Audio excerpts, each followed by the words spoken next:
Hey, welcome to the Happy Rant podcast. I am Ted Cluck, joined as always in studio by my good friend and partner in radio, Ron Martin. Today is a very special episode. This is the Ron Martin episode of the Happy Rant podcast. We will devote all of the next 45 minutes to one Ronald J. Martin and also Noah's events venue. So far be it from me to not devote time to the business entity that's giving us money to promote them. So baby, I'm looking at noahseventsvenue.com, which is the website that everyone should go to book a location for their next event. I see two very good-looking people dancing in what looks like just a beautifully appointed room for a wedding reception. Wow. Let me ask you this, baby, since this is the Ron Martin episode of the Happy Rant. Have you been to noahseventsvenue.com? I have not been to the website, but by the way you're describing it, it sounds like I've been missing out on some nice features though. So maybe I need to get my way. Baby, I think you need to make your way to noahseventsvenue.com. It's bonkers, baby. I'm looking at their locations menu, and I'm looking at all the cities in Ohio where they have event venue locations. So I'm going to read off the names of these cities, and I want to know if you've been to them or if you've had any interaction with them. Blue Ash. Have you heard of Blue Ash, Ohio? I have not. Dublin. Yeah, Dublin. I like Dublin. It's a great little town. Babe, you've been to Dublin? You've been to Dub? Absolutes. Interesting. How hipster is Dublin on the spectrum? 10 being the most, 1 being not at all. Oh, I would say it's like a 5. Okay, so it's got a little hipster. It's like suburban hipster kind of a vibe. So suburban hipster, absolutely. Independence. Have you heard of this town? Absolutely. I've done a bunch of retreating in Indy. Believe it or not. Baby, you've done retreating in Independence? Yeah, absolutely, yeah. The Denom is incredible. Did a retreat there for like 3 or 4 years. Yep. Outstanding. Mentor? No.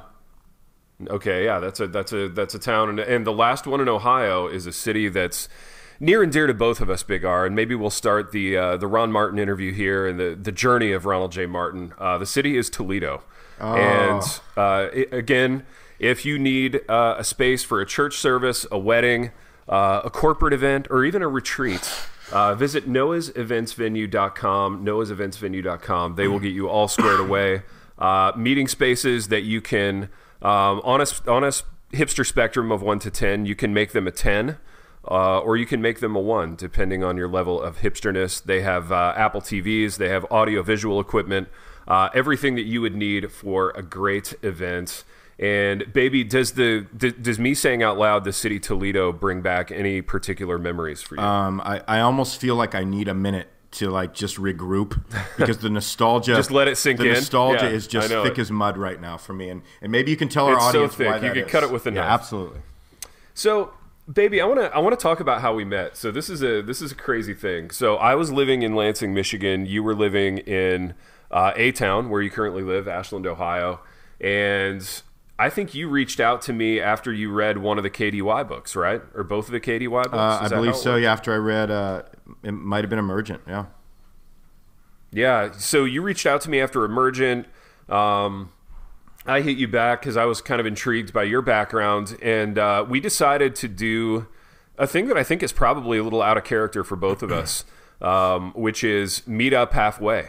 And I'm pretty sure I was in a station of life where I wasn't necessarily like, do you ever have that feeling, baby, where you're just kind of like booked up friend-wise and you're not really looking for new things? Right. I'm probably, maybe I'm in that space now, but I was probably in that space then. But we decided to meet up halfway between Ashland and Lansing, and we met at a Cracker Barrel off the highway. We met, you got a veggie plate. I got probably something beige, and we talked. We connected at the Cracker Barrel, and baby, it's been a nonstop rocket ship of just lucrative ideas ever since. So why don't you tell them about our first venture together, which came before any of the books, any of the Decadence, even Toledo. Before Toledo, what was the first? Yeah, absolutely. I mean, it's our first venture, and maybe some of you out there actually heard it, but it was a precursor. It was sort of a prototype of what we're doing here on the Rant, and it was a radio show that we're able to do in Fort Wayne at an actual radio station and it was and the show was called The Reformatory. And so what would happen is, baby, me and you would meet up once a month in the beautiful metropolitan city of Toledo, and we would. No, baby, it wasn't Toledo. Where was it? Oh, I'm sorry, it was Fort Wayne. It was Fort Wayne, Indiana. Yes, it was the Manhattan of Northeast Indiana. The Manhattan of Northeast Indiana, as we like to refer to it. So we'd meet up in Fort Wayne. We'd get our hotel at the luscious and elegant, decadent Hyatt Place, and then we would. Gosh, the energy in that town. Oh my gosh! I mean, So what we would do is we would use the night before to go out on the town to do a little pre-show prep. That's back when we actually did pre-show prep. And by out on the town, we mean places that we could walk to from our hotel. Exactly. So there were two places. There was a Zesto's, which if you're not familiar with the greater Fort Wayne metropolitan area, Zesto's is just a charming little ice cream stand near the Hyatt Place. So again, if you're a Fort Wayne resident, this is near and dear to your heart. And then the other direction out the front of the hotel was a really, really nice movie theater. And baby, I can't count the number of movies that you and I took in together. It's endless. In Fort Wayne, man, we just burned that town to the ground. It was incredible. You know? And then we'd wake up bright and early, and we'd head to the radio station, and we'd record some magic. I mean, it was really that simple. We do some work. Yeah, we do some radio work. Yeah. Baby, as you look back on that experience, don't you think it's one of the greatest scams of all time that we got them to like compass a hotel room and some meals to basically do what we do now via Skype, which is to sit in a room and talk to each other? Well, yeah, because again, I mean, a little background, right? I mean, so the station, I mean, the kind of shows that they featured on the station were super like teen oriented, and they were sort of like these outreach programs for like troubled teens. And so we would, it was like Jenny Eat Something, or like don't cut your arm. It was or whatever, super like after, not to make it was light super of after school special but of like radio shows. Yeah. And then we would come on there, and all we wanted to do was talk about, sort of the new reform movement and everything that like, Kevin DeYoung was doing and everything, that's going on at TGC. And I mean, dude, you got these dudes that are recording us wondering like, what are they talking about? Like, what are they going off on? Who's this guy Driscoll they keep like, riffing about? And exactly. Yeah, and it was really, but baby, one of my favorite recollections of that experience doing radio in Fort Wayne. One of my favorite memories was how dark the studio was. Do you remember that? Like, we were sitting across from one another at a table, and I could barely see. Yeah, you. I still it was like that Lionel Richie video where I still have no recollection of where the girl like. is blind. Yeah, exactly. Like, hello, is it me you're looking for? That whole there's like fog kind of like drifting through the studio in the dark, and so at some point you would emerge through the doorway and find your place. Exactly. Baby, I know that our listeners love like kind of insider industry stories, and they love to hear all about the glamorous lives that we lead. So if you could just briefly let them know how we got from our humble beginnings in Fort Wayne to Toledo, because I think everybody listening wants to know, how do I get to Toledo? If I've made it there, I can make it anywhere. Absolutely. And you and I made it in Toledo. How do we get from Fort Wayne to Toledo? Because this is a glamorous industry story if there ever was one. I mean, I'll just say it how I remember it, baby, and you can kind of just let your own recollections just sort of pervade the story. But I just remember that every time we got together, we came up with approximately 9 different book ideas, and we actually had, I think we had sent a couple in. We had done a couple of proposals, and we thought they were good, but they didn't quite catch the interest of any publisher. And then we had this of anyone in the world, in the entire world. And this was on the heels of like Rob Bell's, infamous travesty. Love Wins. Yeah. And so we were kind of one? We're right, exactly. All of them, but Love Wins most specifically. And then we came up with this idea called When Believers Don't Believe. And yes, dude. That was the original title. I haven't thought about that in years. That was such a good one. It was a great title. Such a good title. Yeah, and so we pitched it. It caught some interest. And then we had a a book deal together, baby. And that's what led us to Leeds. But maybe you can kind of riff on like how that changed into the book that it became. Yeah, To Leeds was unbelievable, man. That was glamorous. And in in reality, Ron, and I don't like to be this raw and vulnerable with the audience, but I'm going to do it. In reality, we probably paid our own way to Leeds, but in my memory, the publisher paid for that, and they put us up. And we had a decadent couple of nights in Leeds, just chopping it up as artists, just digging deep into this book. I remember we went to a couple of coffee shops and worked, but really the apex mountain of that to Leeds trip for me was walking around downtown one evening, just taking in the energy of that town, just the madness, the sights, magic, the sounds, the madness and the magic, the colors, the diversity in that town, unbelievable. Yeah, so, it's unbelievable. Yeah, I mean, we're walking around, just breathing in this rich tapestry of Toledo, and a gentleman approached us, and he said, "Are you guys?" The radio personalities from the huge hit show The Reformatory that I've been hearing about, because everywhere I go in Toledo, it's all a buzz. It's all anyone's talking about. And we said, why yes we are. How sweet of you to say. And he offered us 2 like ground level box seats right along the first base line to see the I think it's the Yankees AAA affiliate. In my mind's eye, it's the Yankees AAA affiliate, the Toledo Mud Hens. Absolutely. I'm sure I'll get actually to high heaven. I'll go with I'll go with Yankees AAA farm team. I'm good with that. Let's go with that, baby, for the purposes of this conversation. And you and I took in a Toledo Mud Hens game like gentlemen, and I just thought, wow, this thing is a rocket ship. Today Toledo, where are we going next? It was like, I felt like, I remember at one point practically sitting on your lap in those very tightly confined box seats. And I remember looking over at you saying, I'm almost depressed because I don't know where else we can go after this. Right. Pinch me. Is this real? And it will be easy to pinch me because you're nearly in my lap. It would be easy to pinch you. All I had to do was move my finger. yeah, just a tiny bit. Exactly. So, exactly. There was just sort of that sense of like, this happened so quickly, and now help me, Big T. Because I feel like you need to sort of get my emotions. You need to box them up, because I feel like there's no place for them to go now. Because when you've arrived at a destination much faster than you thought you would, you just feel like there's nowhere else to go. There's no place to move. All that fame at such a young age for us. I know. How do you deal with it? If only we'd known then what we know now. Absolutely. And I want to tell another story of a thing that happened on that trip that really, I think, solidified our friendship and took it to a deeper level. So one of our mutually favorite things to do when we travel, and we discovered this early on, is to go to like whatever used bookstore, whatever used media store there is in that metro area, and peruse it.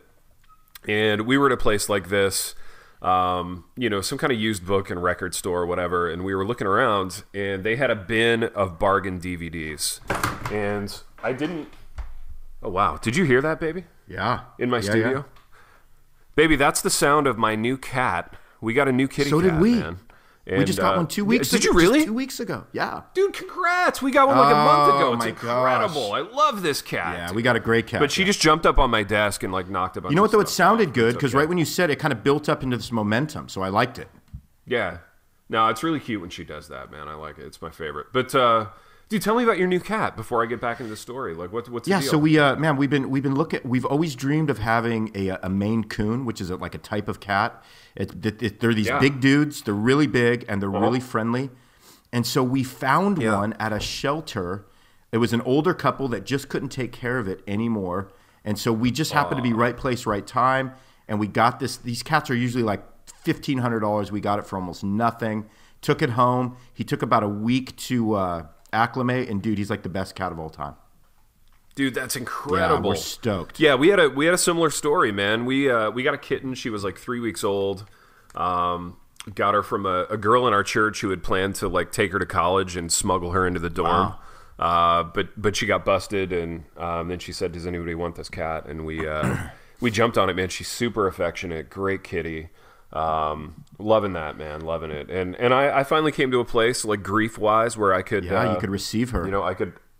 I could receive her. I could open. You my could heart love up again, Big like T. that. You could love again. I could love again. I learned to love again. You know what? Can I just add something really quick, man? It takes a certain baby. Of course, this is your show. It takes a certain and now that we don't have Pipe on here, we can talk a little more freely if we're being honest. Dude, we can be a little more sentimental. Absolutely. So, and what I want to say is, it takes a certain kind of man with a certain level of heart and security to embrace a cat. Oh, dude, expound on that, because I totally agree, but I've never thought about it in those terms. I feel like people that have dogs, it's like they're trying to assert some level of control, because you can't control a dog. And so there's something interesting about that. Whereas what we're trying to say is, we're bringing in an animal of which you have to earn their affection, and we're okay with just letting them do their own thing. We don't have to control their world. Absolutely. Right? Am I wrong? I enjoy the dance. Absolute. You know what I mean? I enjoy Absolute. the sort of just the dynamic of her not always being there and her not always being available, but when she is there, just totally enjoying it. Absolutely. Like when you're a cat owner, what you're essentially saying to your animal is, hey, you do you. You do you. You do you. We're going to give you an amazing environment to just roam around and be comfortable and receive love, but you do you. Yeah, exactly. And whenever we're a part of that, we'll be thankful. It's an upper middle class existence for us. Yeah, it really is, man. It's elegant. The cat is elegant. The cat is an elegant beast. He's a noble beast is what he is. He's an elegant, noble beast. And when the cat's in the house, I never feel like, oh, I got this animal in the house. This is unnatural. It's dirty. It's bringing in whatever. There's never that conversation. No, it's the cat is just. Yeah, it's almost like it almost just complements the furniture and just yes, dude. I mean, it's like something that actually it almost adds value to what you've already established as the environment of the home. Am I wrong? Baby, you know what it is? No, you're not wrong. You're 100% right. The cat is the cat's like a painting that moves around. You know what I mean? She's like a piece of art that can walk around. Yes. Just beautifully and wonderfully made, man. Yeah, it's a more elegant beast for some very, very, very vicious times that we live in, Oh, dude, we live in such vicious times, man. And the world is so nasty. And I just look at the cat and I think she's unsullied by those things. Precise. You know what I mean? Precise. She's unsullied. She's not a thing that I need to control. I don't need to exert my... And I really think you're onto something with the whole, And this is not to bag on dog owners. Dog owners are great. My parents have a dog. I love their dog very much. But yeah, there's kind of a need to control there. And, I think some dog owners are akin to, the kinds of guys who, buy gigantic trucks, but they don't do any, actual manual labor. You know what I mean? Right. It's like you gotta show the world something with this. It's almost truck. When you get a dog, it's like you're saying, no, I need another status symbol in my life. I need to show the world that I'm powerful and I have strength. I'm powerful. I'm in charge of something. I have strength. And when you get a cat, you're saying to the world, I believe that there's beauty and art in the world, and I want to celebrate that. That's what a cat. I want to celebrate it, and I'm going to enjoy it. I want to enjoy it. Correct. Absolutely. I want to enjoy. Baby, I'm so glad we had this conversation. I know, me too. I feel great. I feel even better about my new cat.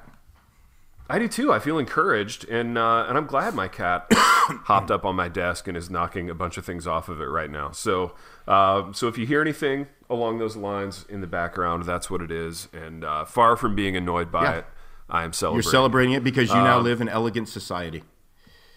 That's it, man. Welcome to elegant society. I feel like I've been here all my life. I love it. Baby, but speaking of elegant society, I want to speak of the most elegant place, which is Toledo, Ohio. And a thing that happened when we were in Toledo. So we're at this used media place browsing. I didn't know you super well yet at that time. And I was browsing a bargain bin of DVDs. These were DVDs for $1. Yeah. And whenever I'm in a position to acquire DVDs in this way, I always do it. Even if it's a movie that I'm kind of mad about or on the fence about, if I could ever imagine liking it, I will get it in this context. So I'm looking through these DVDs, and I run across the DVD for a movie called Rocky Balboa. And if anyone has been a listener to this program for a long time, they know that I'm a huge fan of the Rocky franchise. I ride with the Rocky franchise.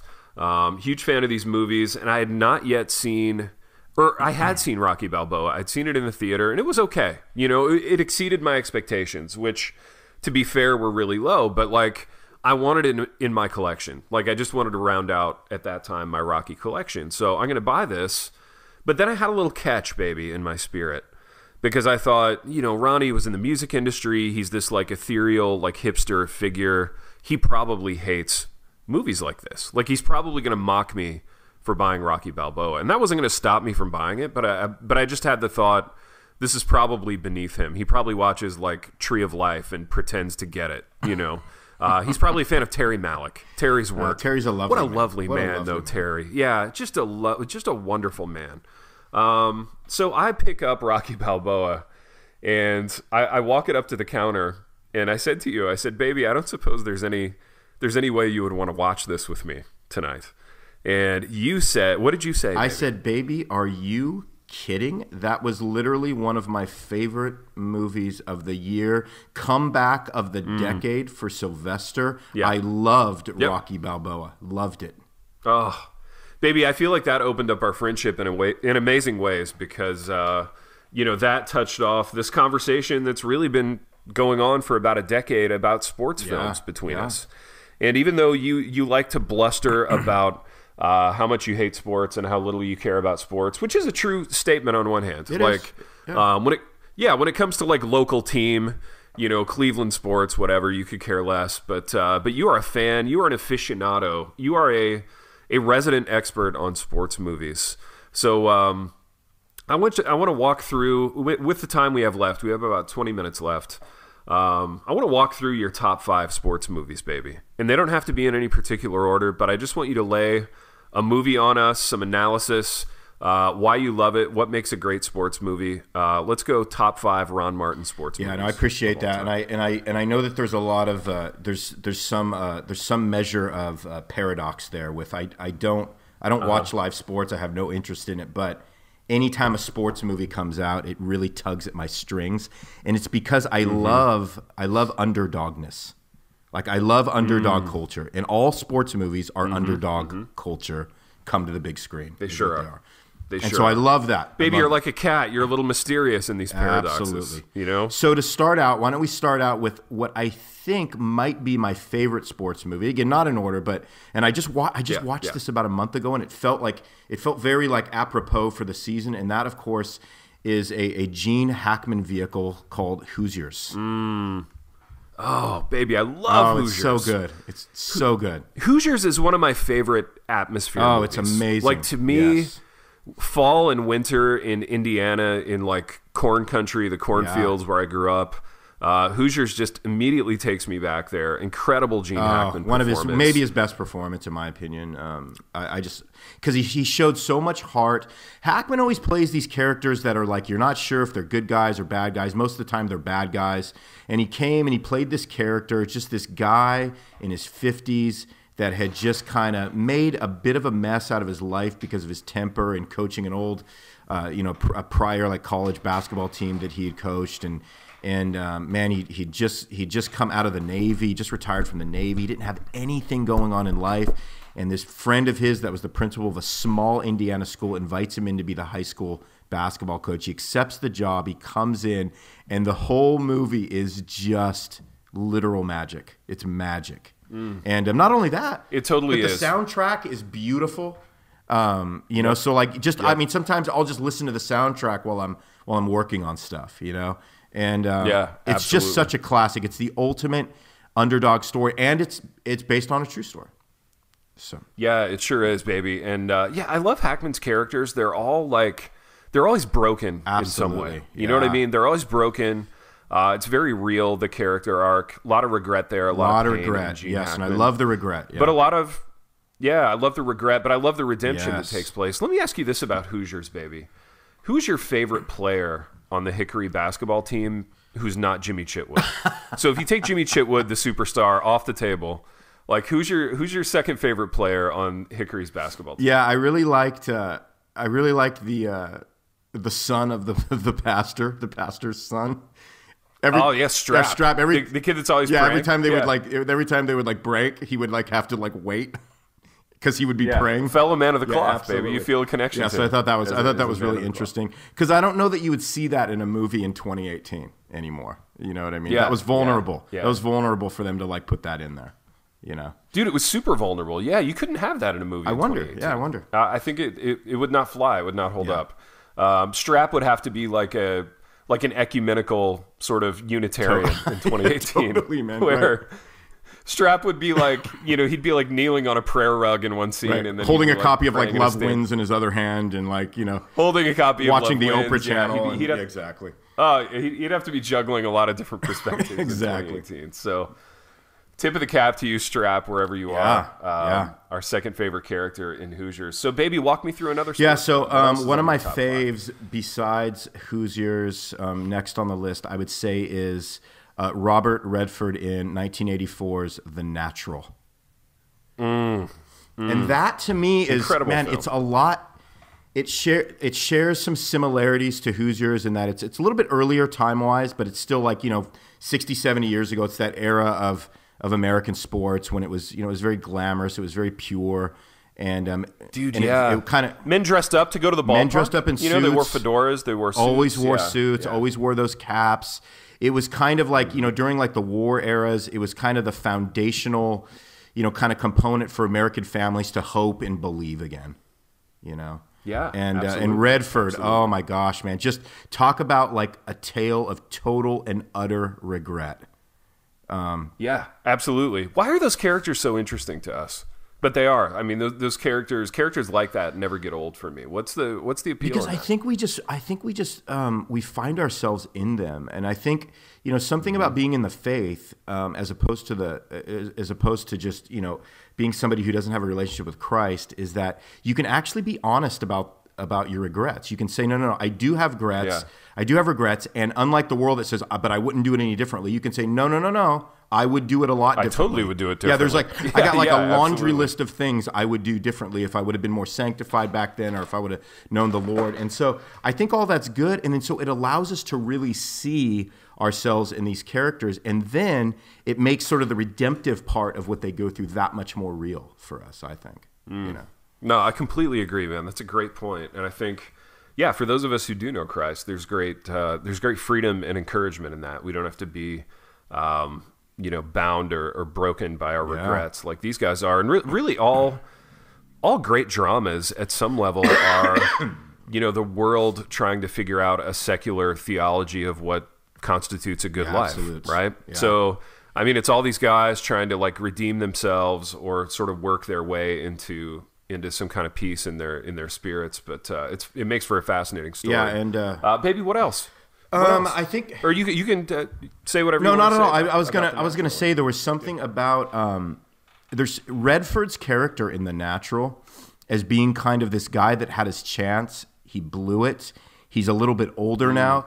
It was kind of reminiscent of a movie I might mention in a minute, but of one Tom Cruise and Jerry Maguire. Even though that was Tom wasn't an actual sports star in the movie. He was he was an agent. But there was something about there was something I loved about Redford. It was like this whole part of his history in the movie that they don't show, and so you're just wondering what happened because they leave it out. He just returns later when he's like pushing 40 or whatever he was, And maybe not to wax too like theological, but don't you think that and connecting with that and liking that is reflective of the fact that we're created in God's image, right? So for me, for a movie to be really good, it's got to be almost equal parts total depravity and created in God's image. Absolutely. That's right? a great point. So the depravity part is all this darkness, all this regret over decisions that we've made in the past. But if that can be balanced by a little crackle of hopefulness, a little crackle of redemption of God's image, then I think you got a great movie. And you've got a really rewatchable movie. And Jerry Maguire for me definitely like slides into that paradigm really nicely. I think go ahead. No, it's just a guy who was a dirtbag. Yeah, absolutely. He was a total dirtbag, used people, and then is kind of redeemed by really being broken by his industry. He gets rejected by the industry and has to kind of claw his way back up, doing things in a different way. And and the thing too is I love and again, I'm not trying to be flippant right now either. I really mean this. Yeah. like all sports movies, they have to end on that triumphant note. And I'm actually not going to like the movie very much if it doesn't. So there's an expectation for an ending that you know is coming, but that you need to happen, you know? And and I think that's what's so great about it. So the end, you know, when he knocks it out of the park in The Natural, the end when Hoosiers win the state championship, you know, the end of Jerry Maguire, when everything, you know, he gets the deal for his, you know, for Rod. Yeah, exactly. Yeah. And I think another movie like that, and this one, I mean, this is at the top of the list for me. And it kind of is in line with Hoosiers, which of course is Kevin Costner in Field of Dreams. Oh, baby, I love Field of Dreams. There's the father-son redemptive aspect to Field of Dreams, which I find just always compelling. Yes. And it's funny, like I'm at an age now where I used to always find it compelling as a son, you know, and I would watch that movie and think of my dad. But, you know, now I watch that movie and I think of my kids, you know, and it really opens up, you know, that whole story in really interesting ways. And, that's one that, like, it never gets old. I can rewatch it. Even though it's a little bit dated, it totally holds up. Just a great, simple, redemptive story in Field of Dreams. Now, let me ask you a question, baby. Back to the kind of ending that we look for and that we want in these sports movies, the triumphant moment. How do you reconcile one of my favorite sports movies? This may be the top for me. This may be the peak. Friday Night Lights. Beautiful movie. Near and dear to my heart because of the life that I've lived in the game of football my whole life. But that's one where, you know, the team advances. They're this gritty underdog team. They advance to the state championship and they lose like on the last play, right? They almost get it done, but they don't get it done. Reflective of what happened to them in real life. So it's true to the story. It's true to the book that it was based on. But I still love it. I think it's the perfect ending. Because there's a really redemptive, triumphant moment for one of the characters that comes out of that loss. That I think is just one of the most beautiful movie things of all time. So how do you reconcile a movie like that doesn't necessarily deliver that triumphant I think ending? and it was probably too strong to say triumphant in a way, but what I mean is that I think something can be redemptive without it being a total, victorious onslaught, you know? I think our redemptive moments in our life, a lot of times they can come from when things don't quite work out, but you've moved ahead or you've been able to move through the place to get you to even be able to lose well or to be able to accept the defeat in a way that like you've grown to that place. And so that in and of itself, I mean, that's the Christian life, right? So it's like whether God gives us a victory or he gives us a defeat, redemption comes in because our hearts are prepared to accept either, knowing that he's in control. And the other reason why we can know he's in control is because we're cat owners and we're able to give control over to things, right? Going back to that to another being. Exactly. Absolutely. So I resonate with that. I resonate with that totally. In fact, you could argue, going back to Field of Dreams, I mean, the shocker in Field of Dreams is when Ray Liotta's character at the very end, Kevin Costner, he comes to his place, he goes, "It was you," and then Ray turns and says, "No, Ray, it was you." So it was all about reconciling the relationship that he had with his dad and why in the end it wasn't lost, even though his dad was gone. And so it ends on a not really a triumphant note, but on a very redemptive. Now I can process the loss kind of a note. And it was, and that's just, I mean, absolutely. It was so, I mean, that scene, that is one of them, when he says, "No, Ray, it was you," I mean, that was one of the most moving scenes I've ever witnessed on film. I mean, that gets me every time. It's devastating to me. It's devastating. It gets me every time too. And for me, like, concurrent with that scene, I mean, it may be just seconds after when Ray looks over and he sees the young version of his father, like, take the catcher's mask off, and he has the moment of recognition, like, oh my gosh, that's my dad. And it's just it's a freak out moment. It's unbelievable. Emotionally, it is unbelievable. One of the greatest. I mean, it might be the great. I don't know. I mean, it's so up there with all the great moments, you know. Dude, it's so up there. It's so up there, and it's up there because I think we can all relate to, like, you know, wanting to get just one more moment, one more moment with somebody we love, even if the relationship wasn't especially broken. Yeah. But just to get that, just to see them in their prime. Yeah. Again, not to wax too like theological about the whole thing, but I think maybe it's a glimpse of what heaven could be like. Yeah, absolutely. And, absolutely. I mean, And baby, I think in the cynical world we live in, people aren't making movies like that anymore. People aren't making movies it doesn't seem that like are that earnest and that hopeful anymore. Yeah. I mean, really, everything now is so jaded, or it's a big comic book movie or whatever, which is a whole different category. Right. But nobody's making these kind of like redemptive stories anymore. Well, I think I miss it too, and I think part of it is because sentimentality is kind of viewed as being a bad word right now. And most definitely. It's not a bad word to me. So let's go to let's go to a sports movie that sort of a remake that went really well a couple of years ago, Creed. So again, Sylvester Creed. Returning to the Rocky franchise with a new twist on it, which I thought we both agreed it was really good. It's incredible. A really good movie. Yeah, Creed 2's coming out this year. Good. But at the same time, man, it had some sentimentality because that's what Sylvester does these days. But again, when you compare it with a Hoosiers, a Field of Dreams, there's an aspect of it that's they got to keep that in check.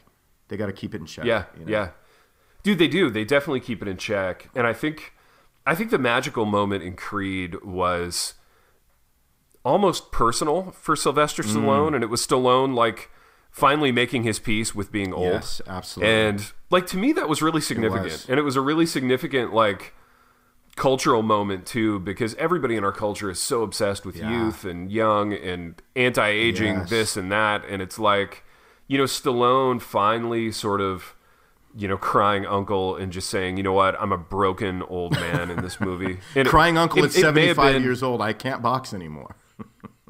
Dude, yeah, but it may have honestly been the greatest Stallone performance of all time. It was reminiscent of his performance in Rocky 1, the first Rocky, 1976, Best Picture, when he was he was young and vulnerable at that time. You know what I mean? He was young, he didn't have any money, he was kind of rough around the edges, he was vulnerable. And then you had like 3 decades of jacked, rich, steroidal Stallone, which was kind of boring. Yes. And then, finally we come full circle and we have another broken Rocky Stallone, Balboa. Which is really the best Stallone. Yeah. Well, Rocky Balboa, exactly. To me, I mean, there would be no Creed if there wasn't Rocky Balboa. And that's why I think that film is so significant. That's him battling with the end. You remember his son at some point goes, "What are you trying to prove, Pop?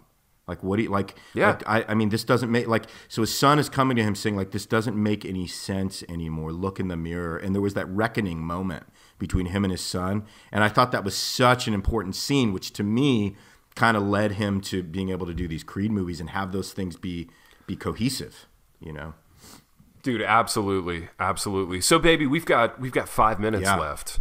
And not to put like too fine a point on this or put you in like too harsh of a spotlight. So in light of what you just said about Rocky Balboa, and I'll be interested in this like both as a friend and as like a writer who's getting a little bit older. Like, what are you trying to prove? Yeah. Like, are you trying to prove anything right now? And if the answer is no, like, are you okay with that, or is it distressing? What are you trying to prove? Wow, that's a great question, Big T, and I actually appreciate you asking it because I think that when you get into your 40s and you watch movies like Rocky Balboa, again, these are men that are 25 years older than I am, but yet with the passing of time, you see how quickly it goes, and you see that like we're going to blink our eyes, and we're going to be in those places, in those positions, in those roles. And I think there is a sense when you hit middle age where you still are trying to prove yourself, and you're just finally starting to ask the question of why. And you actually don't want to get caught. And again, as a believer, you don't want to get caught up on this on this treadmill that just has you keep going and going and going and keeps living this what am I trying to prove lifestyle. But you want to rein that in a little bit, and you also want to look back a little bit to the generation that's coming up behind you, instead of waiting until you're so old and you're so past your point of usefulness because you spent it just trying to prove yourself. So right now, I would like to sort of step back and okay, who's 20 years younger than me, who's coming up that I can actually help, that I can mentor while I still do have like, full strength, full capacity. And, even as some of those aches and pains are starting to come, kind of a thing, but like no big deal. I'm still all there. So can I preempt some of that? Can I not get to the place that Stallone was in Rocky Balboa, where his son is saying, "Pop, what are you trying to prove?" Can I preempt that in sort of a gospel way that says, hey, God gives us times and seasons. How can we redeem those in sort of a wisdom way, right? Yeah, no, I think that's a great note, man. That's a really interesting thought to end on. And I'm with you. I think, much like yourself, probably the years that you were in the music industry, and for me, like early in writing, like there was just such this like almost animalistic drive and hunger to produce, to create, to prove. And while at one level I do miss that, like I miss being that person, because I think there was a lot of like super compelling energy and vitality in that. You miss the energy for sure. I do. I miss the energy. I miss the hunger. I miss like deluding myself every time there would be a project, and I would delude myself into thinking that like this one was really going to move the needle. You know what I mean? It was going to change my life. And the fact of the matter is, and I know you would agree with this, like they all changed our lives. You know what I mean? And some of them changed our lives on the level of like, they just put food on the table and paid the mortgage for a given time. But, others changed our lives in more significant ways. And let me speak to that for 1 second too, is that, I mean, when you're involved in any commercial venture that is being promoted and being marketed, anybody that's done anything that's been, massively successful on a commercial level, it all starts out the same, right? It's just a guy at a desk. Yeah. It's a guy in a recording studio. It's just a guy with a glove and a ball. Whatever your chosen medium is, it all starts out base level, and you have no idea if it's like everybody that became successful with whatever particular project they've chosen. They really didn't know it was going to be that or to do that. And so we all start out the same with that. So there is a sense that any time you're doing something that is going to be mass marketed and promoted, it does have the potential to do this crazy thing that you didn't anticipate. But because the potential's there, it's interesting how that informs the process, right? And that's what you're talking about. Right. Yeah, it totally is. And just that aspect of there being no ceiling. Right, yeah.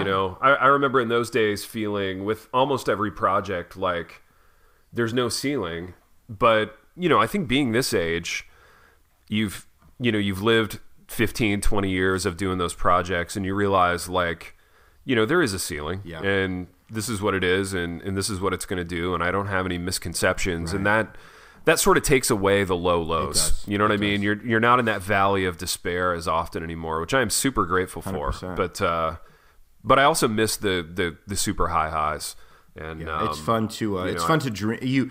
What you do is you dream less because you've been brought down to earth, and I think it's a better place to be in because you also understand that God's going to do what He's going to do with any of the things that we are invested in, and however successful or unsuccessful He decides to make those things. It really does just come down to what He decides to do, and it's comforting to actually start believing that. I don't know if you can start believing that until you've been through it and you've grown a little and you're a little bit older. Yeah, right? I agree. Yeah. Well, baby, let me end with this thought. I hope, and I hope that you join me in this. I hope that the Lord calls us back to Toledo for another glamorous publishing trip. Can you imagine? One can only dream. One can only dream. And that's my flesh talking. I think once you've been there, there's a hunger for that town. You want to get back. So, baby, Lord willing, one of these days, we will get back to Toledo's. We will go to another Mud Hens game for free. Instead of paying the $6 that it would take to get into a Mud Hens game. Otherwise, we will go for free, as befitting of our status as media moguls. Baby, this has been a pleasure. This has been a really fun conversation. We should do it again. Dude, I enjoy these apps, man. I really enjoy these these one-on-one kind of breakdown interview apps. These are a lot of fun. We should do it more often. And we have wandered to and fro throughout the psyche of Ron Martin. And until next time, Rachel the Held Evans. The Happy Rant is brought to you by Resonate Recordings. If you go to resonaterecordings.com, you can see the full range of services they offer. So if you're considering starting a podcast, they are the ones we recommend going with. Again, go to resonaterecordings.com to see their prices, to connect with them and ask any questions, and to see what they can do to help you launch, edit, master, and improve your podcast. Again, go to resonaterecordings.com to see what they can do to help you launch and improve your podcast.